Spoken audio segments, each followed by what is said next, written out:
হরে কৃষ্ণ। আজ 31শে ডিসেম্বর। ভাবলাম আজ কিছু আঁকা যাক। মাথায় এলো আর একটা দিন পর আরেকটা নতুন বছর আসতে চলেছে, তাহলে ভগবানকে নিয়েই কিছু আঁকা যাক। নতুন বছর, আরও একটা বছর দেখতে দেখতে যেন তাড়াতাড়ি কেটে গেল। হতে পারে নতুন বছর, তবে তাতে প্রীতি ও শুভেচ্ছা নেই। অনেক বাকি প্রতিবাদ বিচার নিয়ে আমরা সবাই এগিয়ে যাচ্ছি নতুন বছরের দিকে। নতুন বছর অনেকের কাছে অনেক রকমের।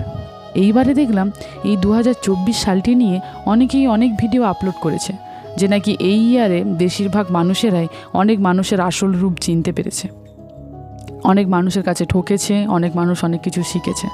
আমার তা মনে হয় না।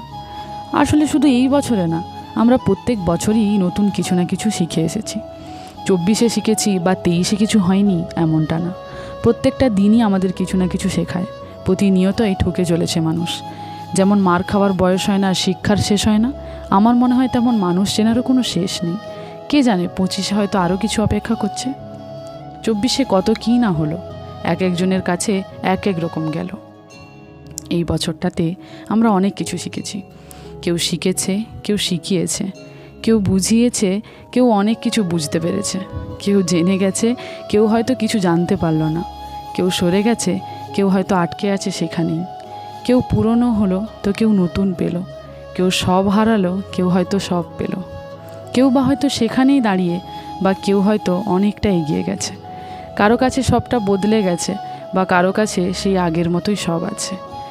যাক, তবে প্রত্যেক বছরের মতো এবছরও আবার নতুন করে সব করা বাকি। নিজেকে দেওয়া প্রতিশ্রুতি কথাগুলো যেগুলো ফেলে রেখেছি, ওইগুলো পূরণ করতে হবে। সময় দিতে হবে নিজেকে, যা হয়তো এই ইয়ারে হলো না। ব্যাস এইটুকুই। না হলে তো শুধু 4-এর জায়গায় 5 হয়েছে, এই ভেবেই আমরা থেমে যাব। তবে নতুন বছরটা ভগবানকেই স্মরণ করে শুরু করলাম।